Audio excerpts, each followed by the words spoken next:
guys, welcome back to my channel. My name's Asha. I'm a mom of 2 boys, a blogger, and a newly published children's author. Yay! But like many of you, I work from home with my kids, and that gets a little hectic at times. So I have some suggestions for you and things that help me to get through the day sanely without missing a beat. The first tip I have is to make a schedule. If you have a schedule, you know what's coming and you don't have to be so reactive. And when I say have a schedule, I mean literally schedule out every single little thing. Like when we brush teeth, when we get dressed, when we eat breakfast, what games we're gonna play, when we're doing, if you're homeschooling, like a lot of people are right now, what are we doing for homeschool? Like everything has to be kind of like broken down into, for me, I'm still in analog mode and I use a calendar, like an actual physical calendar, and I write in it. But if you're an Excel person, use an Excel spreadsheet. Use your phone calendar. Have some alarms. That's another thing I do is I use my alarms on my phone. Like I'll just schedule out every day, and every single day it like the alarm goes off. Like I know at 10:30 because we eat 2 breakfasts because my kids just aren't ready to eat a cooked breakfast at 7:30 in the morning. So they have yogurt and berries. And then at 10:30, the alarm goes off and I know it's time for them to sit down and eat a hot breakfast. So have a schedule because kids thrive on a schedule. You keep your sanity on a schedule and everything gets done when it's scheduled. My second tip is to create routines. And this kind of goes along with having a schedule. I create routines like for everything. So I have a routines list that I go through every single day. As far as like when I wake up in the morning, I know that I have to empty the dishwasher. I have to, when I go upstairs, and it says make AJ's bed. So when I go upstairs to get AJ out of bed, we make his bed because it's on the routines list. So you follow the same routine every day. At the end of the day, I clean out the sink. At the end of the day, AJ puts his toys away. At the end of the day, Jackson, all of Jackson's clothes, if he had made a mess that day, all of those clothes get gathered up and they get put into, I put his clothes in the diaper pail because I wash that quite frequently and I know that he needs those things. So when the diapers get washed, you know, but everything has to be in a routine. If you create a routine, your kids know what's going on, you know what's going on, and you, after a while, you don't even actually have to look at it. I won't recommend ignoring the routines list, but it will kind of become like autopilot and it's going to help everybody out. My third tip is mise en place. Everything needs to have its place. So if you're busy, say you have a Zoom meeting that just came up and you really need to get it going, and you're telling your little ones to clean up their mess, they know where things go. You know that if you've created this routine with them, they may not complete the whole task, but they will know that, you know, the cars go in the car box, the coloring papers go in this folder over here, their clothes go on this hook. So mise en place, make sure everything has its place. My fourth tip, and this is major, and it actually probably should have been number 1, but it's not, and I think it's just because that's the way my mind was working. It is start the day alone. Get up before your kids get up. And since we've been in lockdown, this has been like me chasing my tail, trying to keep up with this rule that I've always had for myself to start my day alone. Because if you wake up when everybody else is waking up, even if you're married and your spouse is up, I guarantee you, if you're the primary caregiver of this household, of your household, you're responsible for everybody. So if mom or dad gets up, then you have to go help out mom or dad. If the kids get up, clearly you're getting up helping the kids. So I suggest that you get up not just 30 or 40 minutes before your kids usually wake up, because for my kids anyway, if I wake up, my kids usually wake up between 7:30 and 8:30. If I wake up, say at 7 o'clock or 6:45, my kids are gonna get up and they're gonna wanna come hang out with me. So I have to get up all the way at 5 o'clock in the morning. And I'll tell you what, it's been hard getting back to that. I've done it 2 days in a row when it used to be the norm for me for years. But it's so worth it because you get to get up in the day and you get to get started. If you have any like really important things that are like due that day, or if you want to try to start something fresh, you're going to need that alone time. So get up, get dressed, wash your face, brush your teeth, don't wake up the kids, and get some of that, that important work done first thing in the morning and relax. Like, I really want to start doing some yoga in the morning, but I think that's asking too much right now. Start your day alone. My 5th tip is to have what I call jump kits ready for the kids. And that means like sensory play bags, what are those things called? Like the little, not crates, caddies with paints or pens or markers, writing utensils. This is all determined by the age of your kids. But if they like to read, if they like to color, if they want, if they're little and you want them to do sensory play, string and beads, math manipulatives, anything. Have a little kit in case you have like that, like I said before, like that emergency meeting, or you really you just come up, like I said, I'm an author and I'm illustrating my own things. When I come up with an idea, I need to sit down right there and pen it out. So I have to give my kids something to do. And I mean, sometimes I'm comfortable just plopping them down in front of the TV. The only downside to that is it doesn't hold their interest very long. So it's good to have some activities for them to do. So get those jump kits ready. I've kind of made a mess of them because I have something on this shelf. I have things on top of the refrigerator, something under the couch. Try to get them organized. Like I said, mise en place. I need to take my own advice, but get them ready so you have something for your kids to do when you need to do something. My 6th tip is to definitely, and this is another time I need to take my own advice, do one thing at a time. Do not multitask, because even though your kids are still going to love you, you're going to want to give them your full undivided attention. Now let me go back and tell you how I do some of these things. Like I said, first thing in the morning, have a schedule, create routines. When my kids get up, I change my youngest son's diaper. My oldest son, usually he eats his little mini breakfast immediately.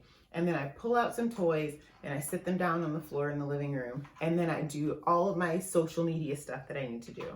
So they're sitting on the floor. I'm right there with them. So I'm kind of engaged, but this is just part of our routine. I do all my little social media stuff, and that goes on for, it's usually about 30 to 40 minutes. Actually, it's more like 45 minutes to an hour. And they're able to just kind of enjoy themselves, and we interact here and there, but they're really just spending their time together. Then after that, we have outside play. I'm not working. I'm not doing anything. We're sitting outside. I'm drinking my coffee. I usually put a blanket out and some toys, and they hang out again out there outside. This is the beauty of having more than one kid too. They can entertain one another. So we do that. We come inside, and typically my oldest son and I will do some homeschooling activity. I'll feed the baby his breakfast. He's still under 1, and I live by the rule, food before 1 is just for fun. But I'll be feeding him, and we'll be doing homeschool. After that, they go in the living room. I turn on the TV. I let them do whatever they want to do. And I make breakfast, like the real hot breakfast. And we sit down, we have a hot breakfast. I mean, you have to have this routine and do it every single day. And that will help you to do one thing at a time. Once we get done with all that, it seems like it seems like we've eaten up a lot of the day. I'm sure you guys are saying like, well, when do you get back to work? Once we're done with that little mini breakfast, we're about an hour and a half, 2 hours away from snack time and naps. They go back in the living room, they do whatever they need to do, and I sit here. I would love to go upstairs to the office, but as a mom, I don't have that luxury. So I sit right here at the kitchen table, and I do a lot of my work. Or like everything, I just do it sitting right here. Every once in a while, I might have a video meeting that I actually still do from right here. And the only difference is I turn my back to that way so that my kids can see me from the kitchen. You have to kind of work things at, make them fit as you can. So yeah, do one thing at a time. It's major because your kids need your undivided attention, your work needs its undivided attention.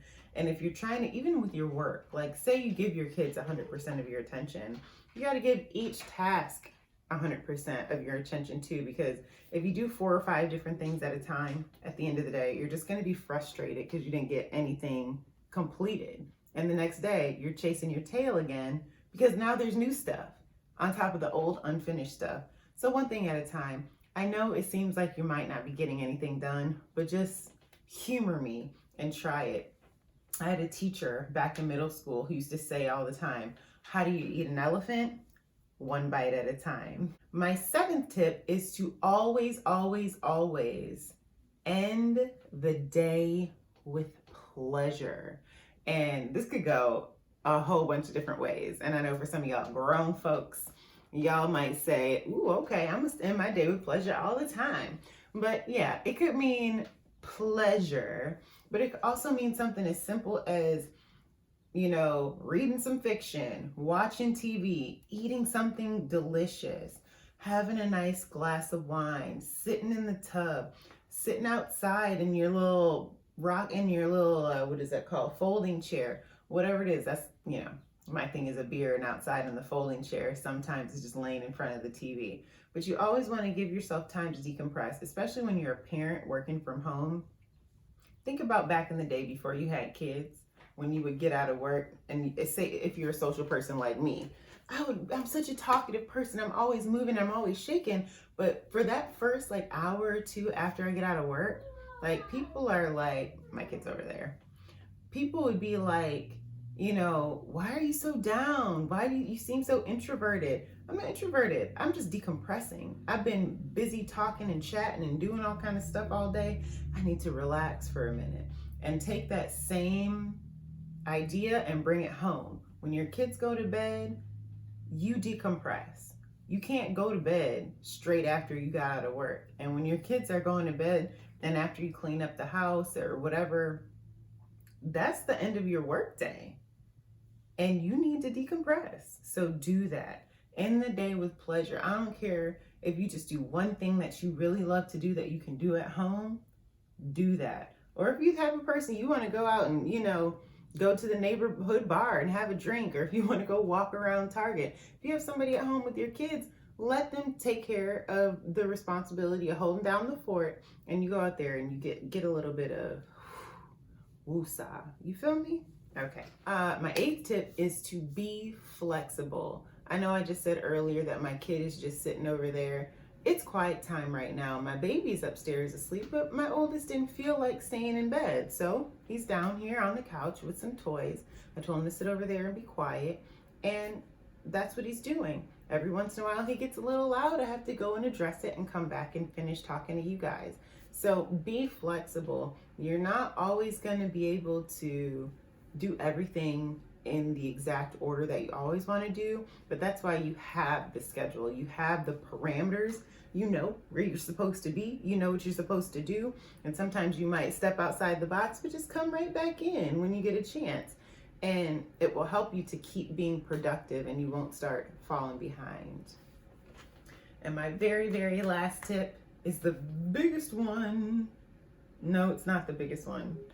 I would say it's kind of on the same line of start the day alone and creating routines, but it is to make sure that you enlist help. Now, right now we're in August of 2020, and we're still dealing with coronavirus pandemic and stuff like that. So I typically would have a babysitter come in and just spend time with the kids while I got things done if I really, really needed help. Because, you know, I have a husband that works a lot. He works really, really hard, and he's always working, and he's an extremely hands-off parent. Now, I'm not saying he doesn't spend a lot of time with us as a family, but he's really busy. However, when I do really need him, I always say, hey, babe, I'm going to need you to step in and full parent. And he will step in and full parent. And he also gives me Saturdays as Mama Day, which I think is so awesome. But with that said, however that looks for you right now, if we're still in the pandemic when you're watching this, or if we're in a new pandemic, I hope not. enlist some help, whether that's a partner that you have, or maybe it's a friend that you trust, that you guys are like quarantine buddies. And that's another thing. I have 2 quarantine buddies, and they both have kids, and it's like when we need one another, we can kind of step in, because we all have been staying at home and staying safe. So enlist some help, get some people that you have in your corner that can just step in and entertain your kids, or if you need somebody even just to come in and pick up around the house, hire a housekeeper if you have the extra funds, and you can find some pretty low cost housekeepers. I wouldn't get a low cost housekeeper for like deep cleaning and stuff like that, but if you need somebody to come knock the dust off of some stuff, rearrange a couple things, and throw some laundry in, do that. And that will help you keep your sanity. So those are my tips. I hope they were really helpful. I know these are things that really, really help me out a lot. And it's funny to talk about them and like elaborate on them, because they seem so second nature to me now. But try them. Let me know in the comments if you like them. Like, comment, as I said, share, and subscribe. And I'll see you next time. Be blessed.